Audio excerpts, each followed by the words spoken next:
Cool, welcome. We're gonna start now. Thank you everybody so much for showing up.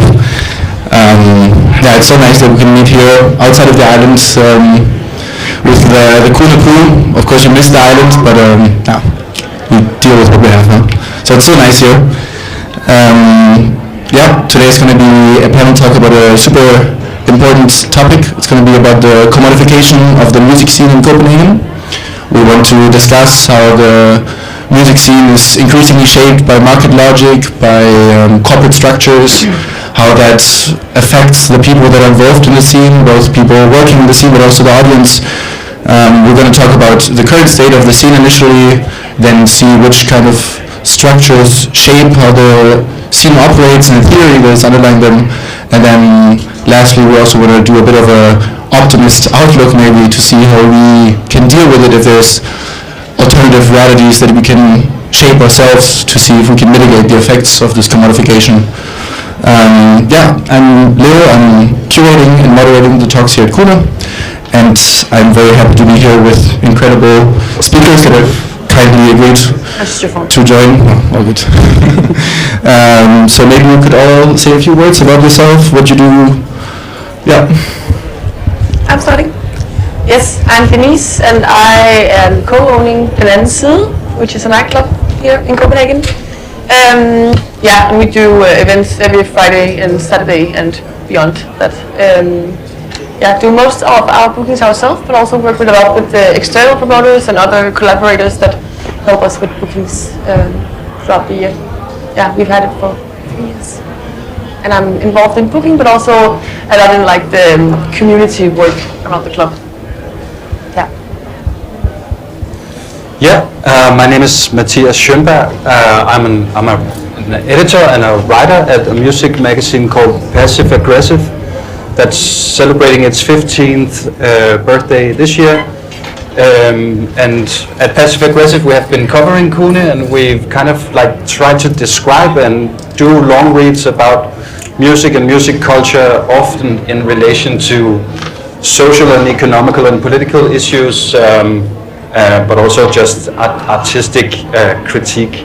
I've been teaching a few years at the Rhythmic Music Conservatories, 2 different courses in arts and culture studies that are both related to politics, history, economy, and class specifically.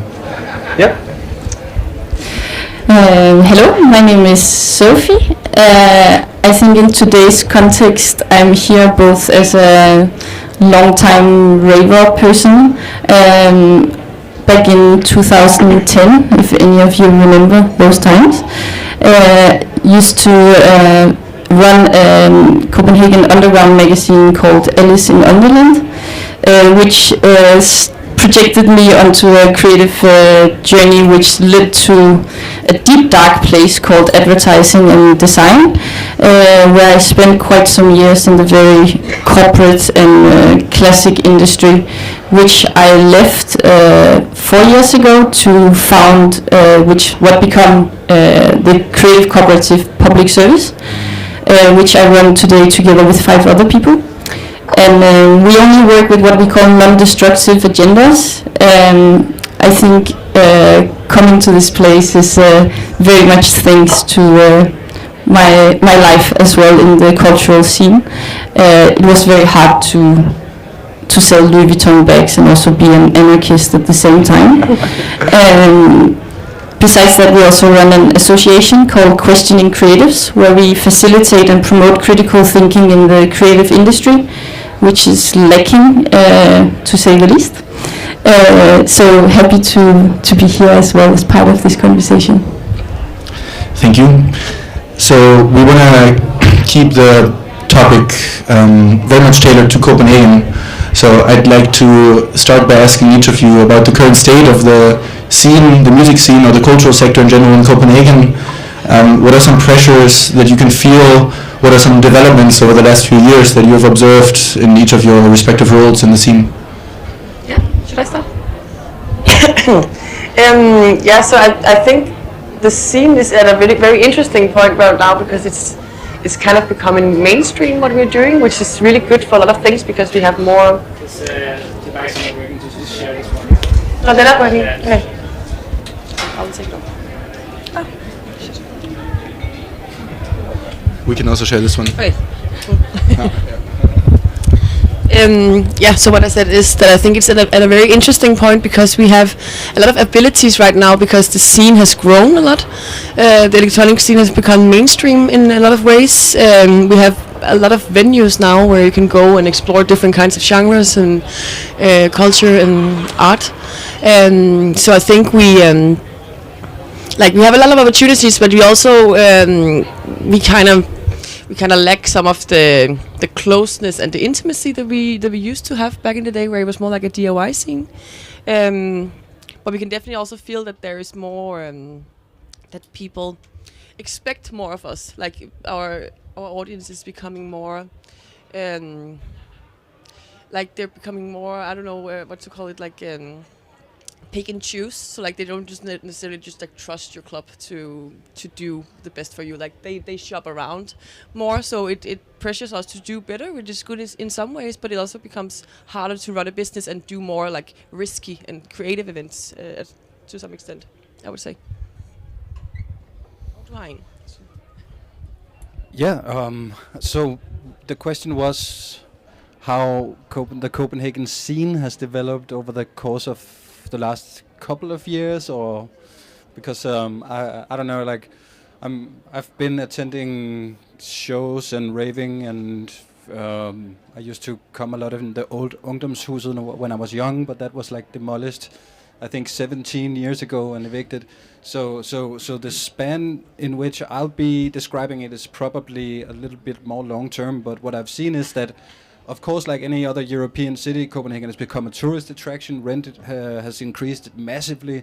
There are no longer any sort of available spaces that are given, lended, borrowed to creatives or countercultural projects at all. So they kind of seem to function more on market premises than they used to. And as an audience, I think it's palpable in ticket prices, of course, drink prices, all of that, which... I mean, most people here are pretty well off, but theoretically it does exclude some people from attending, and I think maybe it just creates a different expectation of the bookers and the artists to deliver a show rather than sort of a countercultural sense of community where everyone, even just the audiences, just participate and even sometimes control what's happening in the room. I hear the word curated so much more than I used to. Yeah, that would be my experience, at least.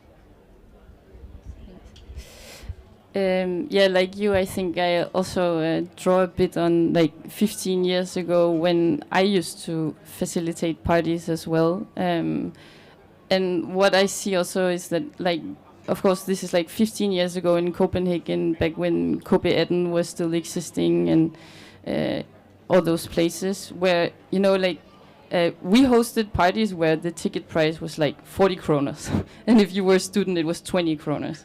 You know, and of course, like you say also, it set other types of expectations in terms of the people who show up also, that it can be way more experimental and like, yeah, we're going to give these people a chance to, like, let's see what it is. Whereas, of course, today, also as a visitor, like, you plan it more because the price is going up, and you know that it is that for reasons for those who are facilitating it. Which I think is like you also say, Denise, that it creates a bit this two sides of the spectrum also, that it pushes some things but it also excludes others in the same way. So like as a person growing up in this city, what I see also is that the small space of like newcomers and like, let's just try it out, or we'll just swing by and see what it is, has become way smaller. Whereas for sure, like the big show and the very curated programs are taking up more space, and that is also good for some things. But I think also it's becoming harder to just take that casual, let's see what it is kind of night in Copenhagen, which for me was very dominating, at least for me growing up here. mean, we've heard a lot now, like a plurality of effects on the scene. We've heard a lack of intimacy, growing prices, lesser incentive to experiment, or lesser space for experimental music also. So the scene has been changing, and I guess from the multitude of changes, it's important to understand that this is not coincidental, but it's structural, right? It is something that is by design, by how we organize ourselves in the scene.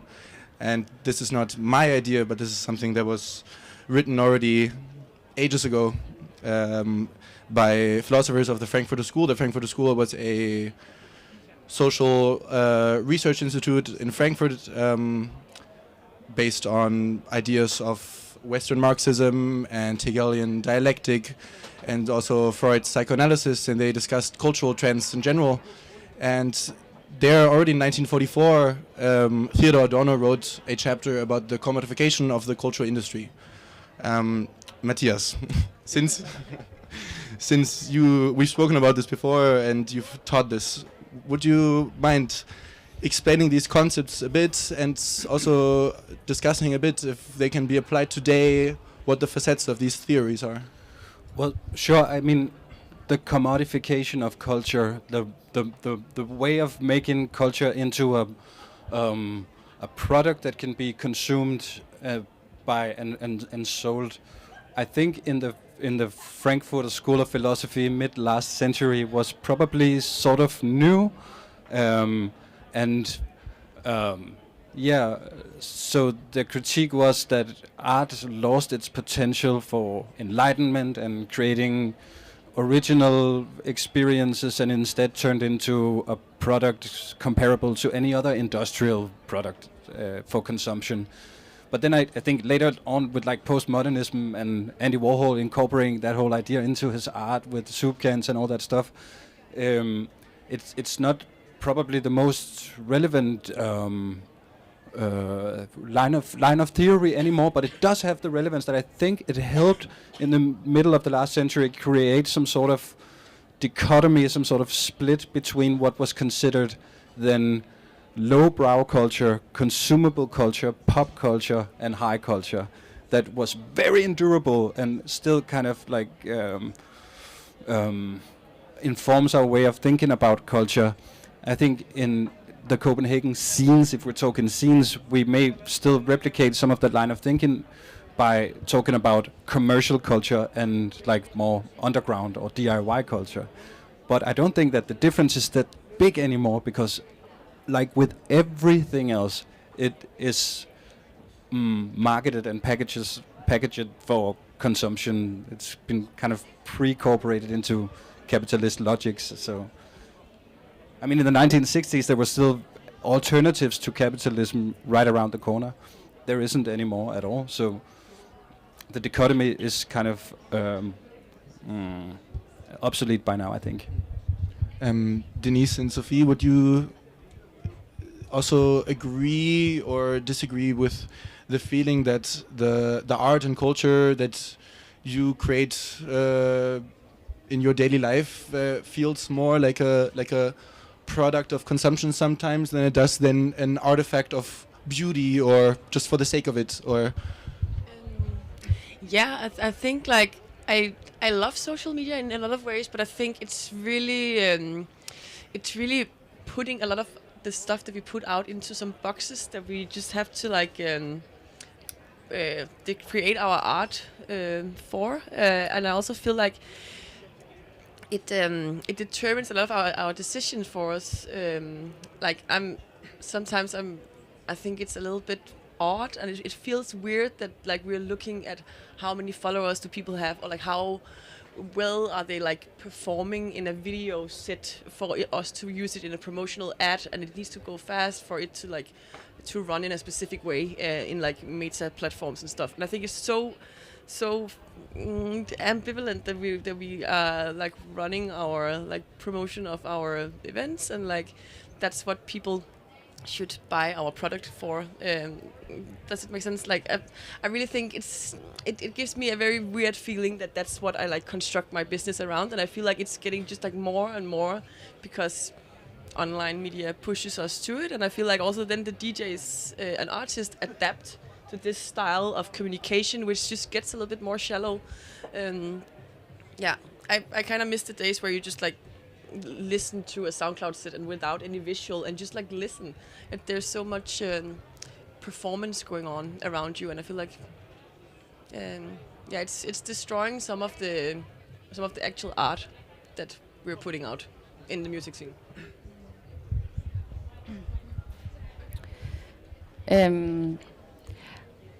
I think that unfortunately it is inevitable that we have to cater to those kinds of, at least, channels of communication. We live in a capitalistic framework, sadly, and that of course defines some types of market logics, if we can call it that. However, I do also very much believe that it is possible to create new types of systems. I have dedicated my work life to try and build new types of systems. I do also think that especially the cultural and DIY scene has been struggling under this very fact that the DIY scene exists at its core as a counterfeit to the capitalistic product-oriented type of thinking, whereas we are still using those types of mechanisms because we still need to sell tickets and we still need to tell people that we exist. So living under that, and like you also said, Denise, like it also brings this fear of like we are against this type of thinking, but we are also catering to it in somehow while being outspoken about the fact that we are against it, which creates this weird loop that we are kind of stuck in, that I think a lot of people feel stuck in also in our daily life. Like we go to protests, we go do all the things that we can to make the world a better place, but on Monday we still show up at the big Evil Corp office and have to earn money to pay rent. And this is just the sad reality that we're all stuck in. And I think that one thing that is keeping us from imagining new systems is, first of all, acknowledging that that is the reality that we are in. But I think also that the whole framework of capitalism is so linked to the idea of capitalizing on someone and something. And I think we have forgot the difference between like capitalizing on something and making a profit of something. Like it's not necessarily bad for people to earn money off their art. It's not bad for a club to earn money so they can keep being open. But the whole idea of earning money has also gotten so linked to the idea of capitalism that we are also kind of against that. So we get stuck in this like gray zone of like wanting to move out but still having to pay the way out, if that makes sense. Yeah, I mean, we've heard now about extensive, like being forced into extensive social media promotion, asking yourself, how would this look on a video potentially, because that's what you need in order to promote the event, because otherwise people won't show up. We've also heard about the struggle of being part of this this capitalist economy and then having to adapt to this. Of course, that is because even an independent venue here in Copenhagen now will have to compete with not just the other venues here in Copenhagen, which is what it was used to be back in the day, where maybe you would sort of compete about, like, it was your responsibility to have a good lineup so that people would come to you, and but there wasn't really a competition because everybody would find their niche. But now every independent venue in Copenhagen has to directly compete with not just other venues in Copenhagen, but with multi-billion-dollar companies that are not even in this country, not even on this continent, but are, for example, sitting in the US. If you look at companies like Live Nation, for those that don't know, Live Nation is a multi-billion-dollar company that had $25 billion of revenue last year alone. It's a crazy big company that owns 86% of all live venues in the US. They not only own the venues, they also own Ticketmaster, they also own the promotion agencies, they also own the music management platforms, and they can basically create an insane monopoly off of this, right? And of course they have a massive promotion and marketing team right? Also in Copenhagen, they own Roller Arena, they run festivals here like Odays, Copenhagen, Heartland, right? So they're also really going into these subcultures, into these scenes that used to be organized by us, the DIY scene.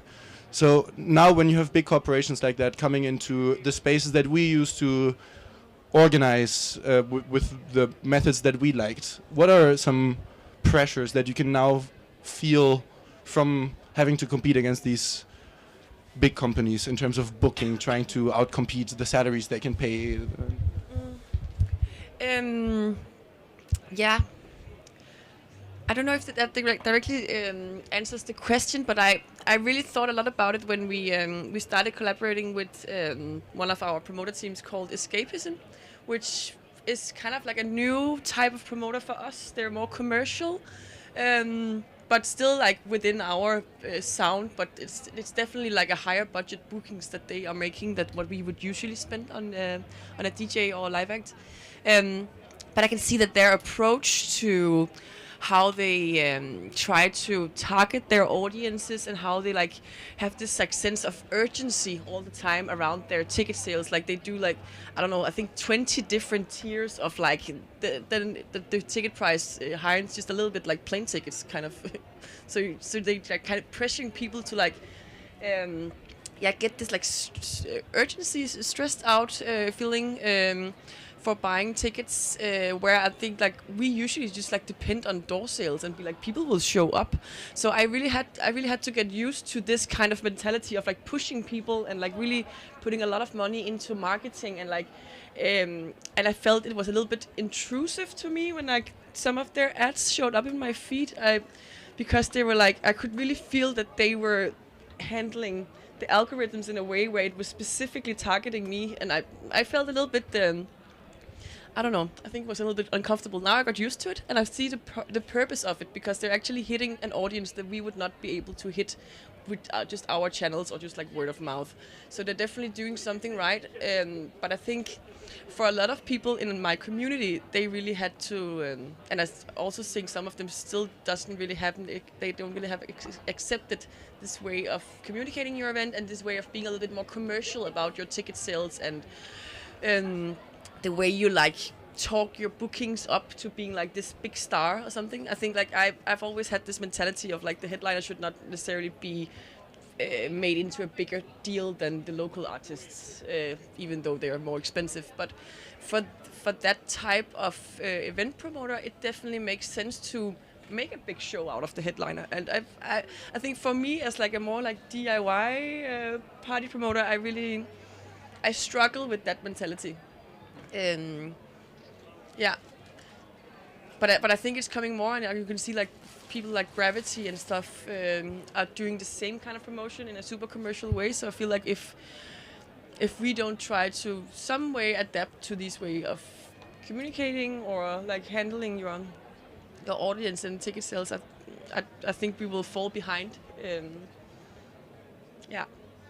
I still like we haven't really cracked the code of like how I like end up in a place where I still feel comfortable and not overstepping my own boundaries. But I think it's an interesting thing to play with in my mind and reconsider all the time. Yeah. We have a lot of fights which are very productive, I think I would say. Yeah.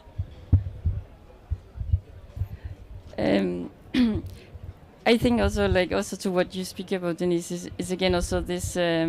I think a lot of places and people as part of this scene naturally feel like you say, like a bit uncomfortable with the whole idea of also like marketing, because marketing and advertising is so strongly tied to like we're trying to sell you shit or we're trying to make you buy stuff you don't need. And this is why we also feel uncomfortable, the idea of having to do that. I think like the reason why like I also started this creative agency was exactly because of those, like there also just hasn't existed conversation or academia or services or people around to actually find these new ways of like how can we actually promote what we are doing without feeling like we're selling our soul, basically is the question, right? Because nobody wants to be a salesperson. but we all have to be a salesperson. So I think at least that is my agenda, is that we need to find new ways of how to sell what we are doing, but in a way that feels still true to who we are and the way we are doing it. And it is possible, but it's just like we're still on like level 1. I think for many cases here, like my best example is also like, why do we still have a climate crisis? Like, it's not like we don't know why we have it or what we can do, or like we have everything here. But here we still are, and Europe is burning, and and I strongly believe that the reason why this hasn't changed is because it hasn't been marketed properly enough. It's bad branding, and it feels like, sounds super evil to even say that, and that is exactly the problem. That I think we need to tell the stories like way louder to the right people in a way we feel also comfortable with, whether it's a party or it's a protest. It's an interesting thought that we can brand our way out of the crises created in part by branding. Kind of addresses the paradox that we live in like this capitalist realism. What I'm personally most bothered by, and like the monopolization that you describe with Live Nation specifically and other companies like them, is the goddamn registration you have to fill out every time you want to buy a ticket. Not just because it's tedious and annoying, but because I know that I'm providing data that is observable to some companies that then curate based on that data. And that sort of model, any model of monopolization really is, I think, evil for two reasons. The first one is that it creates a more homogeneous culture. It kind of creates this monopoly. I mean, it starts with mono, so it's the first step to a monoculture where everything is O-Days like. Then there's another segment in the best sending hour for like metal in one big dirty pool in Copenhagen.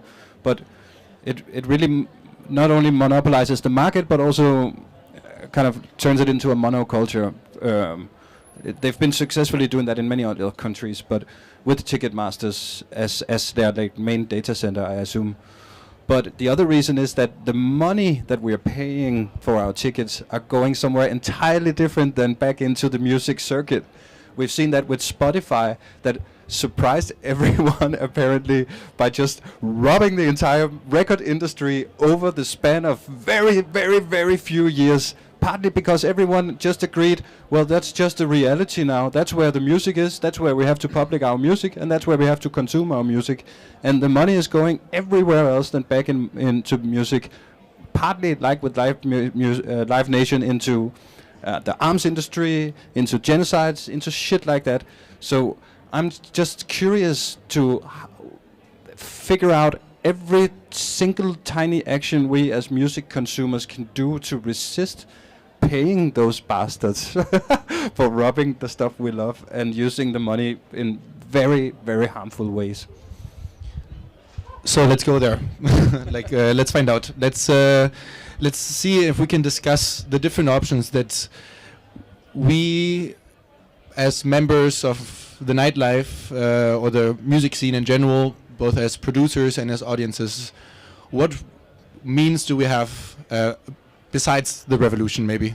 Do we have to change to control where our money is going, to see that we align politically with the people that are organizing our events, to make sure that we don't have to get caught up in excessive promotion campaigns and maybe even spend more on the promotion than we spend on the artists, to leave space for experimental music and niche music and preserve small venues? What can we do there? I think as like a consumer or like a guest, I would really love for people to be a little bit more critical of like the event, like look a little bit behind the marketing that they're trying to tell you. What you also just said, Sophie, like I feel like sometimes they're trying to make a big fuss out of something which is just like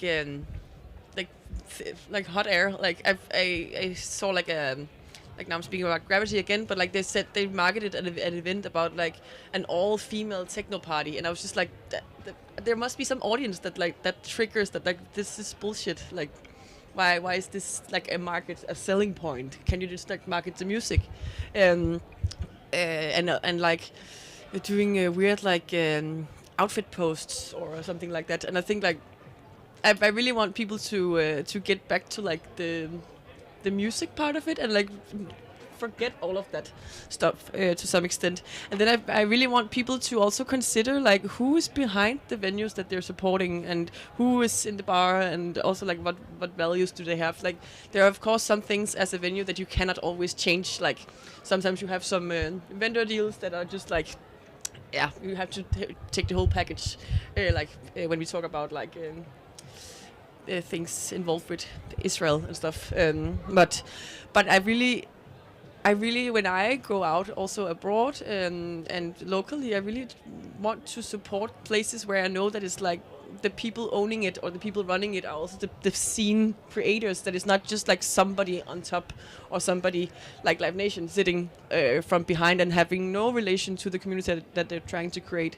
It's of course a different speak when we have like arena concerts, because that's not really community based, but like when we talk about club culture or festival or something, I think it's important to seek those alternatives if you can. Not that you should not also go to the commercial ones, but also support the smaller ones. So, because otherwise they will die out. The other ones have plenty of money in their backs, so they will not die. Yeah. And then I think it would be really nice if people start being a little bit more curious and like believe in the curation. And we talk about that again, but like. I feel like it has become harder to like create new club concepts because people are like, I don't know that name, I'm not gonna go there. So they're not just like, I believe in Denise that they know how to book stuff, so I trust her. In other ways, like I trust Denise or I trust Hangar or something. I feel like people are really lazy to some extent of like figuring out if it's their vibe, and like I can also see like people asking us like what genre is playing tonight. I'm like, I don't know, 700 different genres. Like, look it up or like trust us. So I would love for people to be a little bit more open-minded and curious. I would love the same, and I think it's I can only encourage you that it's so much fun going to something that you're not sure of what is on beforehand. But I don't know, like when we started talking about this, the commodification of culture, I kind of think of like, it sounds like that it's something happening to the culture that is already there. Then there are market drivers that are coming in and commodifying it, packaging and selling it as products. But I don't really believe that to be the case. We're so accustomed to creating nightlife and art with market logics or based on market logics, that we're just creating like smaller scale products that are then attractive for bigger companies to sort of incorporate into their businesses. And I think one of the best examples is actually Copenhagen, because it's a Live Nation owned festival for like counterculture, or at least extreme music. And the idea that counterculture is a real alternative to capitalist logic, I think is kind of flawed, because we're creating a commodified, we're creating culture that is commodifiable because everything is. The book by Mark Fisher, Capitalist Realism, that we translated and published at Passive Aggressive, starts with the notion that it is easier now to imagine the end of the world than the end of capitalism. It's only been that for about 40 years, but there's no way that we can think beyond those logics. And I think until we start at least trying and maybe like doing something absolutely radical or rethinking how we conceptualize a nightlife evening or a concert, we're just making ourselves vulnerable to monopolization and to these logics that we definitely cannot operate within because we're way too small economics. Yeah. Yeah, that's that was a long one, but that counts for now. I think in in general that at least personally I have a really hard time placing too much responsibility on like individuals alone. I think that the reason why so many people are staying on Spotify is because it's convenient. The UX design is good. Everything is there. It takes time to move. Blah, blah. The same goes for a lot of other things. Like I think especially in a country like we are now, where like conformity is like so high, we don't even know what it means to like embrace inconvenience. Like we get angry when we have to run after the metro or something like that. So even though like of course we need to do those things, and I love the phrase of like embracing inconvenience, like whenever you can, and especially if you are in a position to do so, like if you can, quit your evil corporate job. Like if you can, like go somewhere else. Like don't do those things that you have the knowledge to, that like Denise says, that is supporting something that goes against your values. And on the other side of that also, like would you say, Mathias, like it, like I think as especially as audience and party goers, etc., like I think it's good for us to also have an awareness that we are also stepping into small businesses also when it's DIY. So like have awareness that where we put our money is also where we put like sustainability and longevity in terms of the cultures that we support. So when you go to Kune, if you can, don't bring your own food. Buy the food there if you can. Like for those of us who have those options, like I really, really strongly encourage to like buy the ticket. And sometimes there's even places where you can buy solidarity tickets that are more expensive. Do that.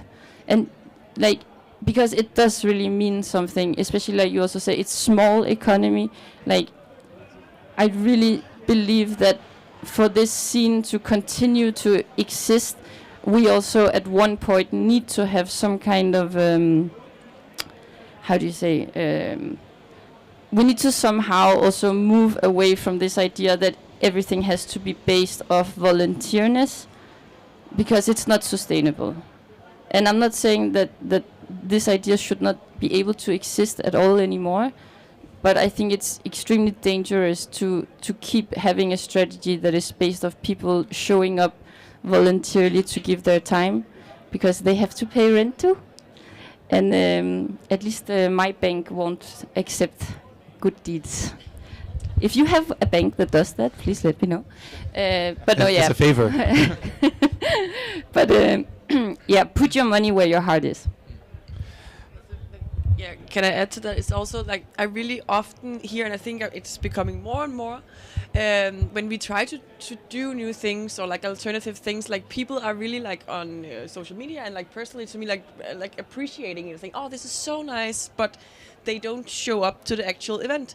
And I'm like, it's, you might not want to go out tonight, but please just come for an hour and pay that ticket price, because that means that we will host it again another day when you are actually free to take a full night, and show up to these like random small things that you think is nice for our community. I really often feel like I sit with an event where I'm like, I created this specifically for this part of our community, and then they just didn't really come for it, even though they were like, oh, this is so nice, how did it go with it? And then I can be like, yeah, not really. Where were you? I feel like we've been very too good of missing out to some extent. Yeah.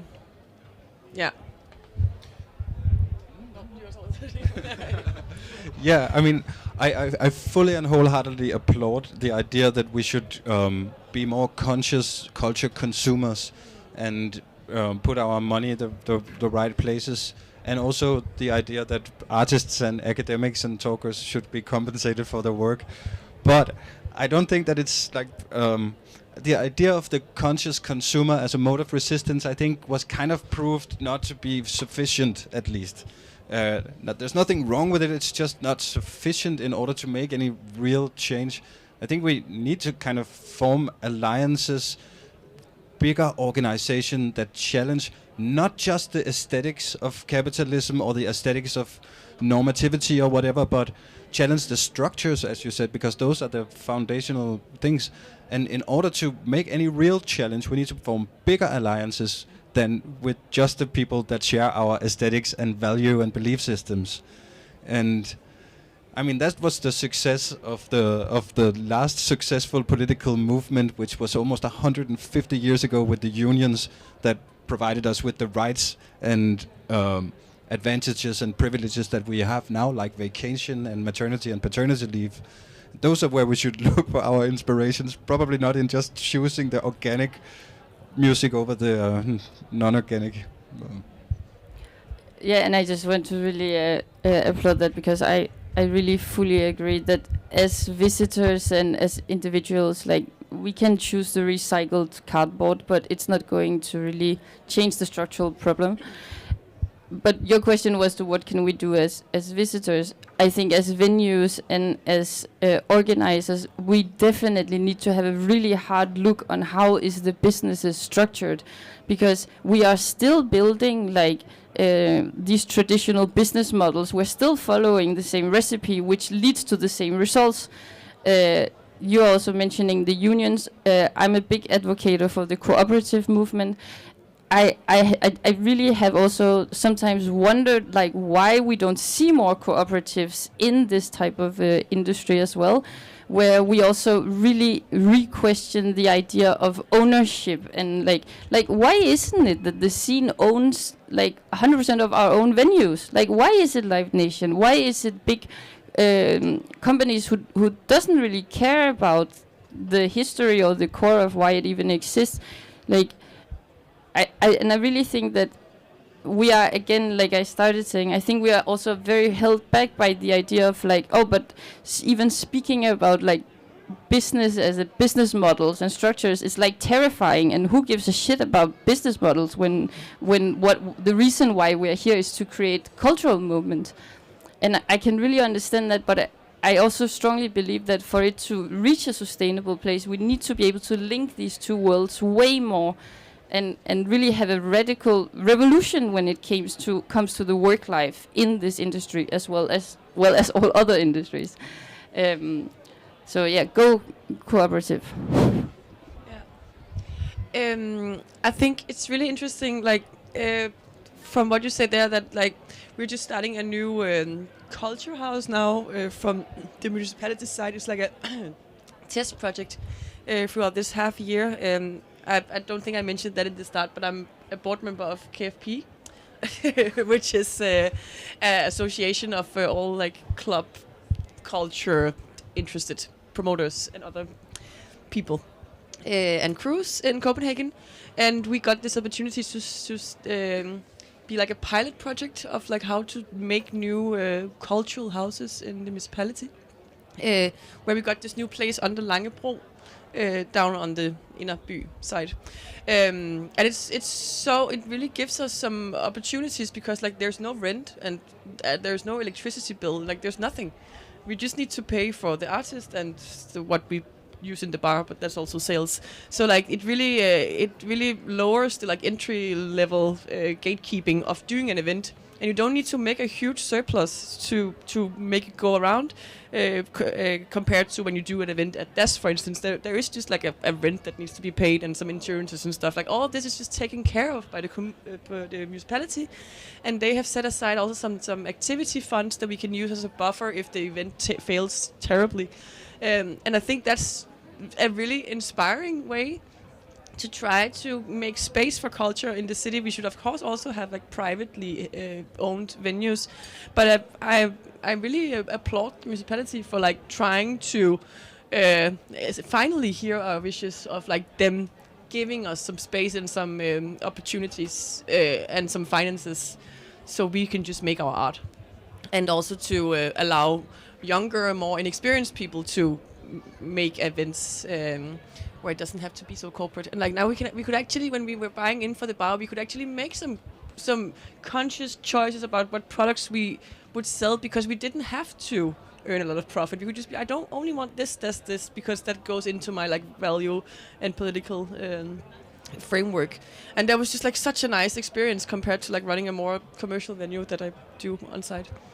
So I'm super excited to see where this goes. I hope they extend it after we have this test period. All right. Yeah, sure. Well, great to hear that the municipality is still providing rooms and that you're working with cooperatives. I think both are cooperatives especially really valuable. And I'm glad to hear that KFP or like the Frie Promoter are willing to do events in a space provided by the municipality or the kommune, because I think one of the problems is often that if something becomes kommunal, then it's not cool enough, and it's not cool enough if it's in a slightly not underground club or something like that, and I think partly to answer to the question why are people not forming cooperatives, I think it's because in part that subculture has replaced political engagement and organization. Because we don't truly believe in any real structural change, we kind of just express ourselves through our personal consumer habits and visual style and way we sound and haircuts and tattoos and all that stuff. So instead of forming political alliances and organizing like the unions used to do, but back in the day everybody just looked alike, so it wasn't so difficult. But well, my point is that I think today I feared coming here because Kune is also kind of subcultural, and as am I, and this could even easily turn out to a conversation like when middle class artists from Nørrebro sit around and complain about gentrification. We are creating it, and we're also creating a very attractive alternative to organizing politically. We're creating counterculture, which is only aesthetically counter to anything, but not practically. I just really want to emphasize also your point in saying that like everything else, culture is political as well. And I think exactly like you say that we can also tend to use culture to numb down a bit this, I think, frustration we all feel about the difficulty of organizing yourself. This is why we don't, even with Spotify, this is why we don't change from Spotify, because it takes too much effort in a life where we are exhausted. Exactly, exhausted. Who isn't exhausted here? Raise your hand. We are all exhausted of going to work and having to do this and this and this and that. So I think also having to acknowledge that this is the fact. Also probably why the people that even you expected to show up, they can't. They're exhausted, and it's because we need more. We need more organization to actually move out of this system. But we are still here. So now we've heard that you're a great example of the commune giving a free space, and you were glowing, talking about how all of a sudden you don't have to sell expensive drinks, you don't have to promote, you can just create art for the beauty of art and for the, just for the sake of it, and you can also give a chance to more people in both attending and also performing there.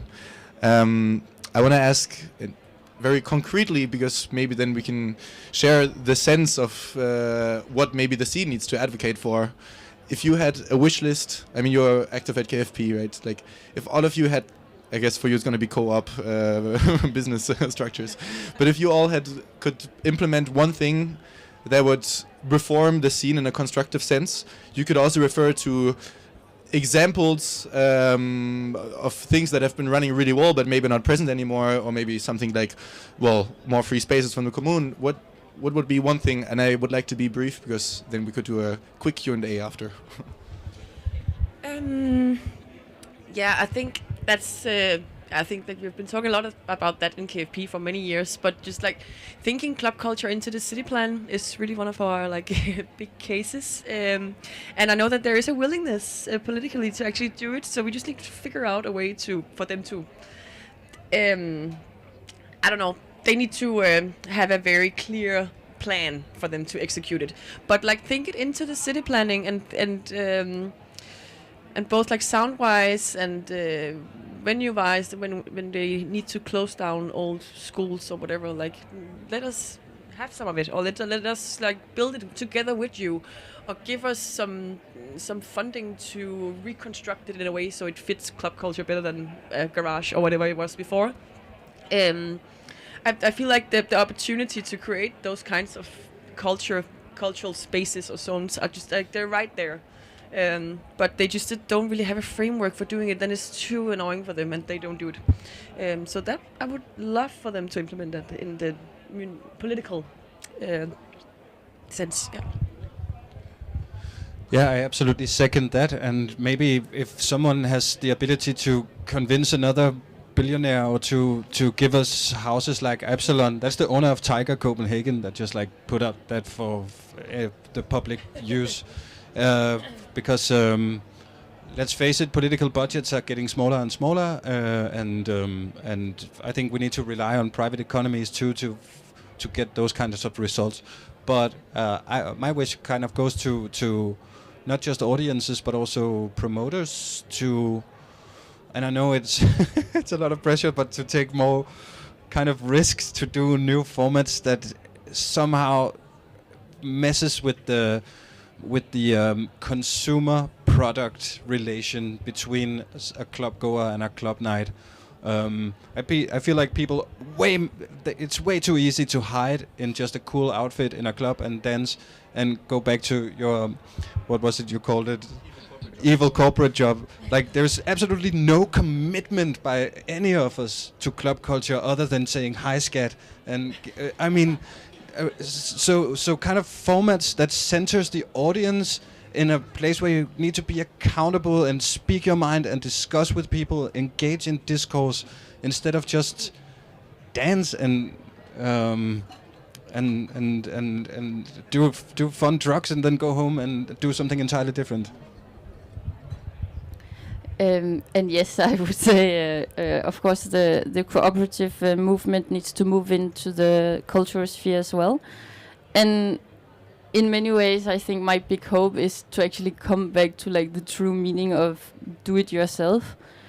I think the best thing that could happen to the cultural scene is that it's no longer dependent on, like, I'm speaking in the ideal world, that we're no longer depending on funding or on billionaires or on the municipality, but that the ownership is with the people who are the scene and who use it. And I know it is possible. It takes a lot of work and a lot of rethinking and restructuring and organizing. So, like to what you say also, Mathias, like, I think the best thing we can do is also just to take this culture seriously. That like, yeah, it's like fun parties, but it's fun parties for a reason. And we need to maintain that. So now I would like to open up to a Q&A. If there's any questions from the audience, we have some great speakers here. Yeah, Maiwen.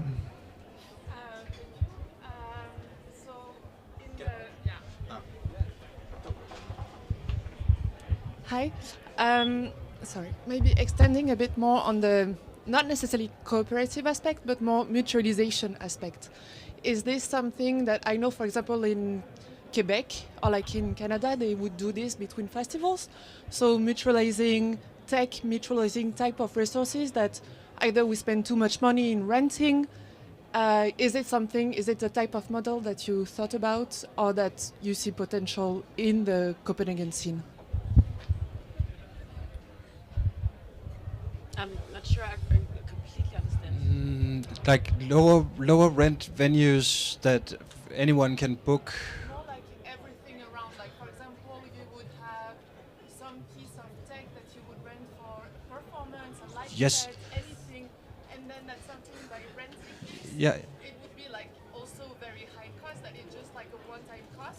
Mhm. But you can have amortization by, having it through either several venues, several organizations, festival, because you would not use it once, but it would be used throughout a span of. I know some people who launched an initiative like that in the rooms of Union in next to Alice in Nørrebro just 2 years ago, I think. I don't know how it's going, but it was like Yeah, fællespuljen. Yeah.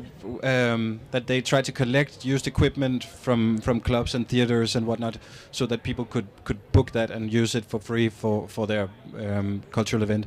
There's also Dansk Rock Samråd Rosa, that is an office to support culture based in Aarhus, that now has this Tuborg stage that you can get for free if you apply for it, and it's a whole a huge truck that drives out with a professional stage setup.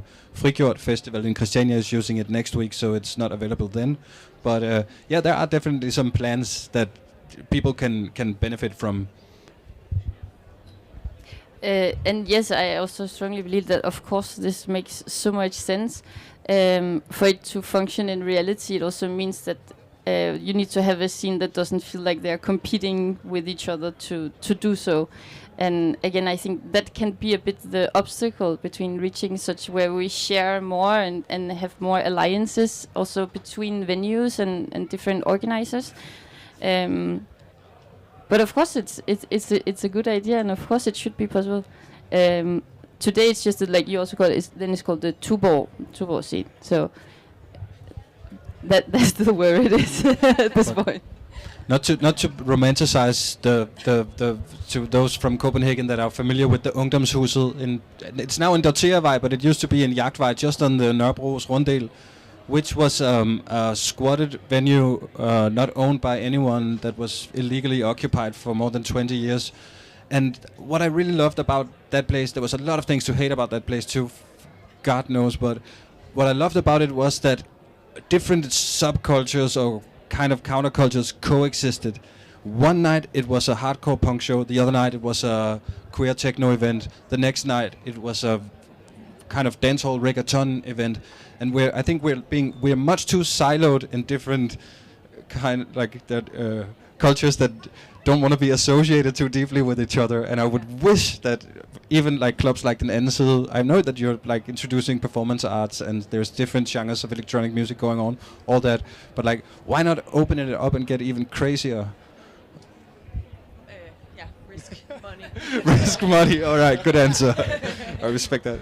But if I can add to that, that was something that was extremely scary, but also very intriguing when I got into this Culture House project, because then we just collected all of these both the free parties, Pryl, those people, and people from people who does parties at Das, and other kind of queer collectives, and people who are more into Christiania kind of real band music and stuff. All these kind of weird existences, but kind of have the same idea, got together and want to create this culture house together. It also means that there are a lot of different opinions of what does collectiveness mean and what are our values and stuff. So I can definitely see why people don't really want to do that because it's a lot of work. But I think it's really inspiring that these people are actually now going together and trying to make culture together, so it doesn't become siloed, and they're actually trying to make a little bit space for each other and be a little bit patient, because there's no money at risk. There's so many genres that I would love to have, but the audience is not necessarily big enough, and I cannot afford to lose 50,000 on this night, and so. But I also mean you also have to build up a scene around it by hosting an event. So it's one way or the other, but I think that's so interesting that these people all wanted to do it together. But I was also just oh wow, it was a lot of moderating when we had the house meetings and stuff in the beginning. Inconvenience, but also very inspiring. It hasn't got to the annoyance part yet. Yeah. Is there another question from someone? Yeah.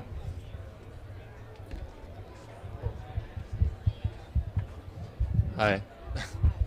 I just had a question about if I was a person from Live Nation here, I would see that authenticity is something that people seek, and does it fear you that authenticity could become commodifiable in certain sense, where I as a consumer would go to an event, pay my honest money without knowing that this money might be going different way to, maybe I think that it's going to your hands, to the artists, but in the background it's maybe going to a bigger corporation.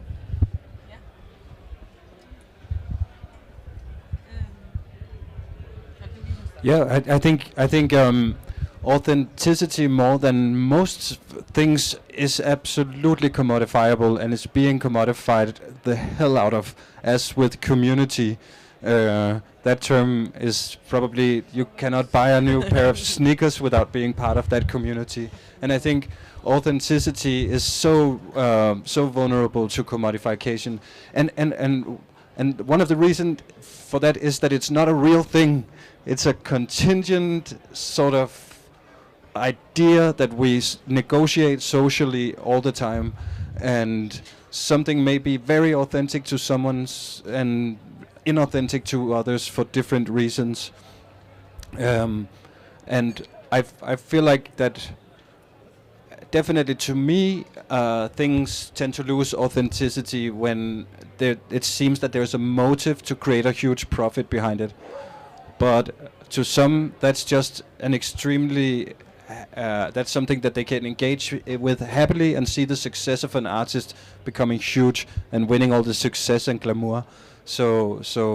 Yeah, I think definitely it's it's an extremely commodifiable concept. Yes. Yeah, I think that's also like I feel like I'm really bashing them a lot, but that's really the problem I have with things like Gravity, because they're really trying to sell you this story of like, oh, this amazing rave, this is how you look, and like try to be authentic, but just in a very AI kind of shallow way. And I think it's so obvious to someone like me, but I just know that there are people out there who don't get it, and I get really surprised, or like I get surprised that people get surprised when I tell that I own my own club that I go to. They're like, is that possible? So I don't think people expect the people who are actually in the scene to own things. So I also think we maybe need to tell a little bit more of like the story of like, this is possible. Like I'm neither like an economic expert or like have owned several businesses, but we just try to do it and it's going good. We're paying ourselves and more than that. So like, I think we also just like, need to encourage doing stuff like that, and also like tell the story that is who is actually behind things. Yeah, I will try to do that more, maybe. I love that you started your question with if I was someone from Live Nation. Are you from Live Nation? Sorry, I won't call you out. Get You are also welcome here. No, I like the question also because when you say authenticity, I always want to ask, what is that? And I think, at least to me, authenticity is also about like honesty and like transparency, like you know what you are getting, whether it's a person or a product or whatever. And like you said, it's just like, even if we look in branding, advertising, design perspectives, authenticity is like definitely in the top 3 of words we love to use. Like the TikTok, maybe you know it, has like the whole strategy is built on like show your authentic self on this platform that is, yeah, you know the story. So I think that like authenticity, of course, is important. It's always been important. The thing that we're seeing now in the big scales of branding and products and commodification is that like we went into this role of like you know, the factory bend of copy paste, and look at all this cool technology and all these copy paste things we could make. We got so fascinated by that now we are returning back to the authenticity, we call it now, right, which is just like the human aspect of things. Like we like stuff that is like handmade, like we all buy the carrots, we still had the green thingy on because like it's authentic carrot.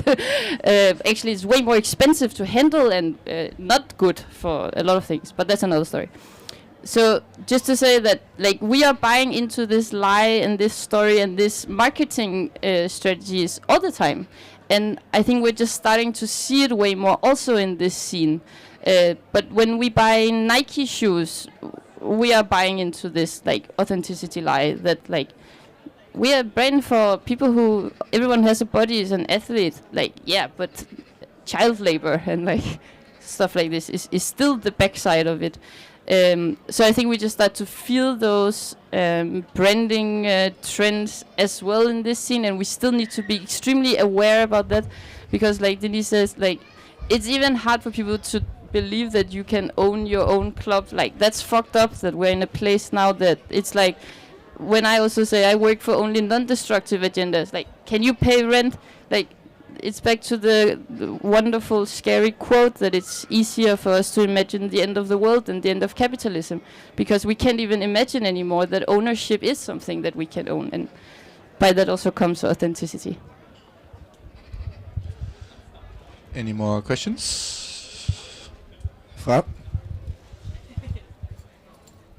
All right, maybe it's a bit late. It's a bit of an open question, but I couldn't but stop thinking about, like, you only marginally talked about scale of like operations, of ventures, of what we're doing, and like we talked about how to cope with like big corporations, etc. But like, how do you see scale? Like, how can we operate in communities and like markets that are smaller in a way, and still do something that is attractive to maybe more the mainstream and like bigger scale? And yeah, it's a very open question. Doesn't have to be big answers, but Yeah, it's not necessarily an answer. I just like really I get your thought.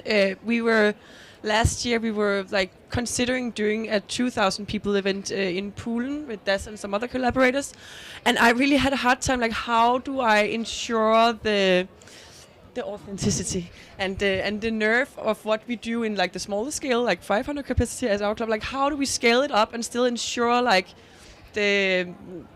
both our awareness policies and like how do we just like handle so many guests? Like, is there even like an audience? Do we have to sell out to make events this big?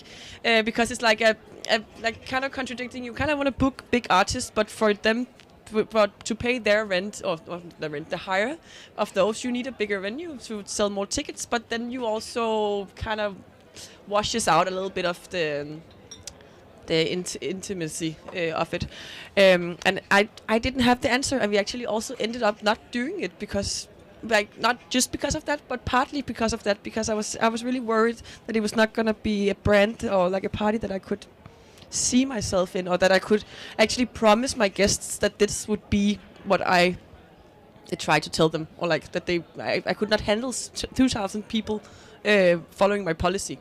We can hardly do it at this. So how would I handle 2,000 people? Yeah, and I think we should deeply consider whether scaling up to massive sizes is just think about what does it do. Why do we do that? Is it because we're accustomed to or conditioned to think in growth constantly? We need to grow.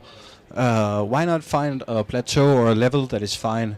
Because I think like before mass culture in the 20th century with like rockism and all those like cults of personality around the Beatles and Elvis and whatnot, and the like music, at least in my understanding, was still sort of a social practice between individuals that would meet and like play jazz in a bar in Black America, or would like use music somehow as a way of engaging with each other, a modus of creating social bonds and alliances. Then came like the mass commodification of that with American record industries and Woodstock festivals, and completely changed what music was as into something extremely marketable to in an enormous scale. Now that's kind of being been destroyed by tech billionaires,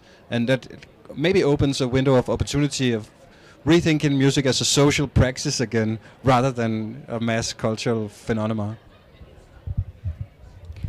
I would also say that I think we need to not really think so much about scaling up, not thinking so much about growth per se, but thinking about like what is sustainable operation, you know, and that doesn't only has to do with money, but it also very much has to do with personal motivation, energy, mental capacities, etc.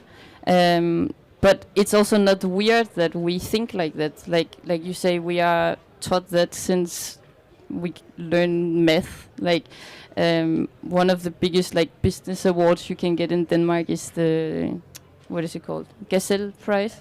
Oh which literally honors like the more growth you had per year, the more big thumbs up you get. But it's not even based on like, but at what cost did you have this growth? Like what type of exposure did you do, or like what kind of people did you take advantage of? So I think, and again, it's also very linked to back to the cooperative thinking of like having more than one bottom line. That money is definitely one thing, and unfortunately a very necessary one. But if you don't have people who love what they are doing, if they don't have energy, time, rest to show up and do those things, it's going to die out. So yeah, fuck the growth. Okay, now we're out of time and you need to go to the Sugar Babes, right? Yeah, so apropos. Yeah, so thank you all so much for showing up and talking and sharing your perspective. And thank you all for listening. You can also listen to the recording and share it with your friends. Yeah, so be political also in your cultural engagements with other people. Everything you do is political.